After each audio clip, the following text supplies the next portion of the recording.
You are now listening to the Pelicans Postgame Report. Flash Report. For all things Pelicans, you're now tuned into the Pelican Postgame Report, Flash Report. We up in this thing, man. I'm Big Q. Kind of giving you guys the latest round of things happening with the Pelicans concerning Zion Williamson. Let's kind of jump right into this thing as this PPR Flash Report.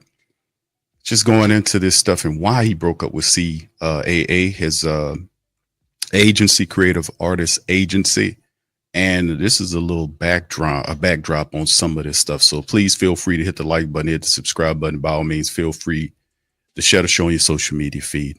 Here we go. So this is directly from Clutch Sports, and this is the game that Clutch Sports is delivering, as some of this information is coming by way of The Athletic, Sam Amick and Joe Varden, among others. And also there is some back and forth from these insiders, along with the inside game being told to Clutch Sports. So let's go over this article right here. Sources: how Zion Williamson's Knicks connection impacted agency split. All right. So anyway, the Pelicans star Zion Williamson and his agency, CAA, or Creative Artist Agency, have split, as reported by Sam Amick and Joe Varden of The Athletic. This agency represents a variety of NBA stars like Jalen Brunson, Karl Anthony Towns, Donovan Mitchell, Devin Booker, among others. The interesting thing about Williamson's decision to change agencies is that the Knicks themselves indirectly played a role in the split between the Pels forward and CAA, sources told Clutch Sports. Even before the draft of 2019, they're saying the lottery sealed Williams' fate as the Pelicans' #1 overall pick. He had long made it clear, his agency, that he wanted to play in New York. After beginning his career in New Orleans, Williamson expected more from his representation in regards to pursuing a trade to New York. This is one of the two driving factors that resulted in the split, sources said. Now, aside from his connection to the Knicks, Williamson's contract was another element in the deterioration of the relationship between the two sides. Zion extended his time with New Orleans in January of 2022 by agreeing to a 5-year, $197 million contract. Initially, this deal was unusual due to the extent of injury and weight-related benchmarks that made certain aspects of the deal non-guaranteed. Right now, Williamson's contract will become fully guaranteed for the 24-25 season as long as the Pelicans don't waive him on or before the date of January the 7th.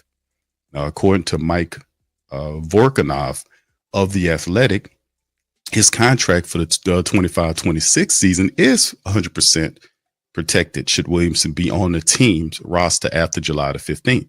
There's also a handful of weight checkpoints that will result in Zion's earning 20% of his salary should he pass all 6 throughout the 24-25 season. Essentially, the deal was signed with the intent of protecting the Pelicans from Williams' health and condition impacting their future, his conditioning. Since the deal was initially signed, Williamson has gained a greater understanding of how his contract was structured and various clauses involving his weight that make said deal not fully guaranteed moving forward. Let me say that again. Since the deal was initially signed, Williamson has gained a greater understanding of how his contract was restructured or structured and various clauses involving his weight that makes said deal not fully guaranteed moving forward. Both the agencies' perceived inability to land the forward in New York, as well as Williamson's understanding of his contract situation, pushed the relationship to the point where the parties felt a divorce was the best resolution. The exact timeline on or how specifically the split happened is not clear at this immediate moment. Williamson won't be able to dispel any talk about his decision for a while. Currently, 1 month through 24-25 season, the Pelicans forward is not close to making a return to the court due to yet another hamstring injury. So Williamson's season off to a rough start. After 31 minutes per game in 6 of the team's first 9 games, Williamson hasn't played since November the 6th due to hamstring injury. When he has played, he's been a tale of 2 different players. Over his first, 3rd, and 4th games of the season, he's made 12 of his 47 shot attempts, roughly 26%. In other 3 games, the Pelicans star dominated the paint, 35 of 57 attempts, which equates to about 61%. 6 games is a small sample size to fully dissect. Williamson was on the pace for a career high in turnovers per game and lowest scoring average since his rookie campaign.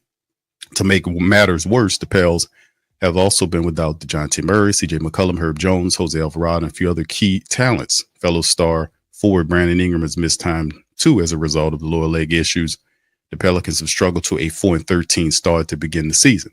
Like every season, injuries have impacted the league at large. However, the Pelicans have been hit harder than most teams, but the Pelicans cannot say that they did not at least prepare to be without Williamson for extended periods of time over the course of the contract. So anyway, this is a few other things here. He says Williamson in the second year of his aforementioned extension, the games that he missed in 22 and 23 triggered a clause in his contract that rendered the remainder of the deal non-guaranteed. As a result, the Pelicans could opt to waive Williamson after the conclusion of the 24-25 season without facing any financial ramifications. Close to 80% of Williamson's salary from the 25-26 campaign is directly tied to how many games he plays during the 24-25 campaign. According to Vorkunov, he's scheduled to make $39.5 million next season. This means close to $31.5 million is at stake if Williamson is unable to reach the 41-game plateau this year. That's a big sticking point. If he can't get it because of the stipulations of his, tied to his conditioning, he's going to miss a lot of money. That's a big part of it. If, he didn't feel like when he signed the deal, you can see he was happy. Remember, he signed the deal in front of all those children, all that. He was happy to be here with the Pelicans. But boy, when he started looking into that contract, and that have to have happened over the last few weeks.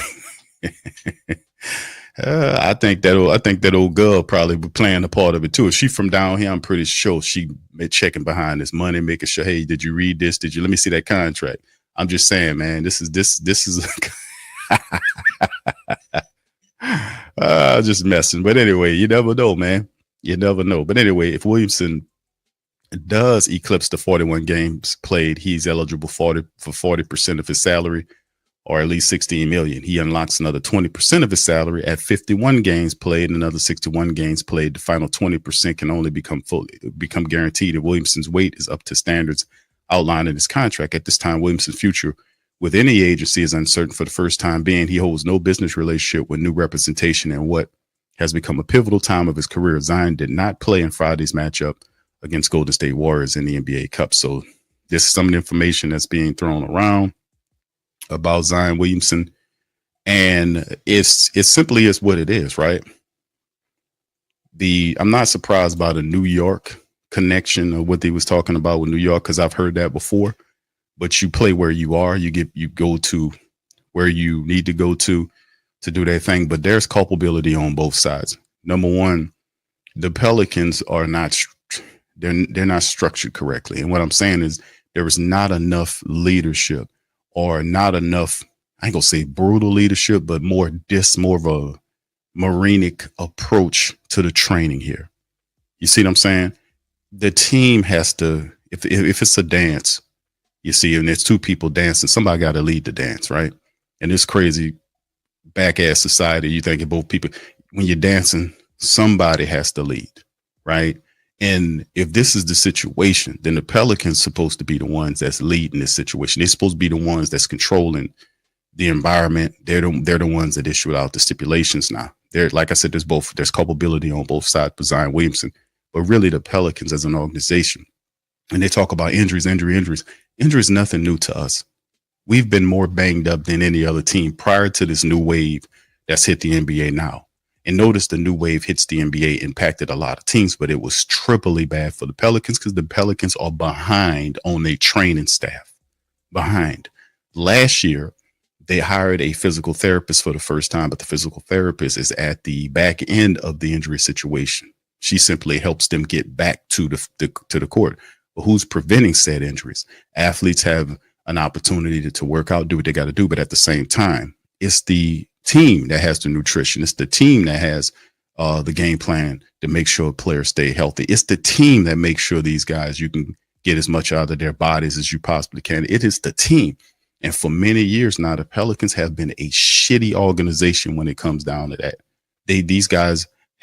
We've always had major injuries with our players, and Zion Williamson's fed up with it. His contract is structured that and it's very simple. If you just to boil it down and break it down, it's very simple. If he doesn't play a certain amount of games, he doesn't get that big bump in pay that he's looking for.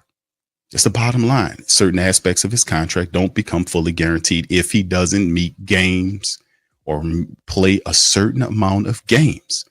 He knew that signing the contract. I don't know if he really realized what was going on or that he thought himself that he can make the weight, so to speak. He can make the grade.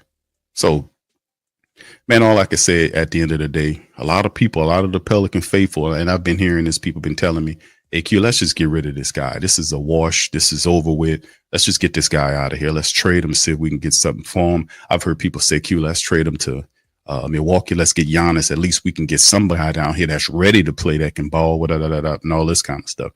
The reality, the Pelicans are not going to waive Zion Williamson for nothing because of money. They won't do that. And the truth of the matter is, who knows what the Pelicans going to do? They don't know what they're going to do because David Griffin's a clown. He's a con man, and he doesn't know it. He don't know what he's doing.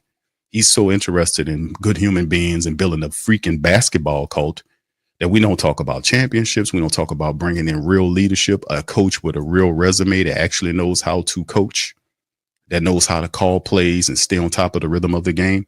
He doesn't want any of those type of guys in here with that type of mentality, because those coaches are telling him to take whatever he's saying and stick it up his ass somewhere and go run off somewhere and let me run my team the way I want to run my team. He only gets guys that he can manipulate and control, because he doesn't want anybody in that organization that has more knowledge about the situation than control. Like I said, I've been advocating for Swin to become the VP, because at least I know that she is a lifetime champion. She won everywhere. She's a Hall of Famer, and I would rather her be on top of the team, because I know at least we'll have a winner and a dog mentality, as opposed to this flipping kind man who got a championship off the back of LeBron because LeBron was telling him what to do. You know, it's just repugnant. So at the same time, we got people that we have to offshoot. We have to get out of here. And this is a big freaking mess, because now the Pelicans are tasked with the mentality is wait till we get some of our big guns back, in which guys are starting to filter back. CJ McCollum's coming. DeJounte Murray's coming soon. So you'll see the Pelicans try to win a few games. And then ultimately, our timeline was correct on Zion Williamson. We said before they said anything that guy ain't going to be ready to play until next. And I said January. DC said before the All-Star game. And we were right there. But anyway, and also to touch on some stuff, somebody sent me some stuff about Shams Charania giving out a faulty timeline that the Pelicans did not agree upon. This is also, I forgot the man's name who kicked it out. I apologize for that, but y'all put it in the comment section. You know who I'm referring to. I forgot the man's name.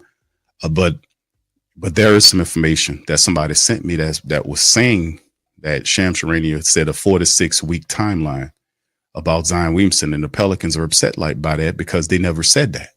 They never implemented or said such a timeline, and they're mad because now that that's out there, the Pelicans are forced to fulfill a 4 to 6 week timeline, which in of itself is interesting, because if they're upset about 4 to 6 weeks, that means that Zion Williamson might not be back 4 to 6 weeks. Why would you be mad about that? That's number one. And number two, that Charania guy's a scam. I've been telling y'all that guy's always giving out bad information. That whole damn thing with Zion Williamson and Scoop Henderson, that was him facilitating that. You never heard what's the man that just left to go and be a coach? I'm forgetting these guys' names, but you know that he never said nothing about that. Even the guy that worked at Wendy's, for ESPN, he was reluctant to even talk on that because he wasn't getting anything from that. But that other guy was using that to get face on Pat McAfee, to get everywhere and all this kind of stuff. That guy is known to give bad information to get views. That's what he does. I've been calling that dude out. Now he's the top insider for ESPN because they're a bunch of dumbasses. They don't know what they're doing. These are suits. They don't do any real research to find out what these guys are saying of anybody. If anything, it should have been given to that brother on the West Coast. I forgot his damn name, but y'all know who I'm talking about, who be breaking scoops as well. But anyway, that's enough of that, man. But what do y'all guys think? Put in the comment section below and let me know how you feel about this situation here. How do you resolve that, right? I know y'all frustrated, but also tell me, how do we resolve this realistically? because now we're hitting at it. We're at the juncture of time where you'll see something happen right here. We're at the end of the timeline window. It's been 4 years of Willie Green, 4 years of looking at Willie Green very slowly, if anything, not really adjusting, not coaching, not doing what he's supposed to, still not knowing the flow of the game, still pulling people out when you have no business pulling them out, still making questionable decisions. Some things are good, a lot of things are not. And you're in 4 years as an NBA coach. We're supposed to see noticeable improvement there from your design. It's supposed to be a head coach with defensive ability. Team is not, even when we had our starters, there were breakdowns and back doors and shit like that, people not communicating properly, all this nonsense. So we're at the end and something has to give. So we'll see what's happening, man. It's still very early on in the season. It's just too much drama going on. Plus, not to mention, just to add this icing on the cake this morning, baby, that the Pelicans still have Brandon Ingram on the trade block. Don't you love life as a Pel? All right. So anyway, that'll be enough of that, man. Listen, appreciate y'all being in the stream. Please do me a service. Hit the like button, hit the subscribe button. By all means, feel free to share the show on your social media feed. I'm Big Q, man. Fill in the comment section. Let me know what you think about this crap. Y'all let me know. Much love and go Pels. Subscribe now and stay up to date for all things New Orleans Pelicans.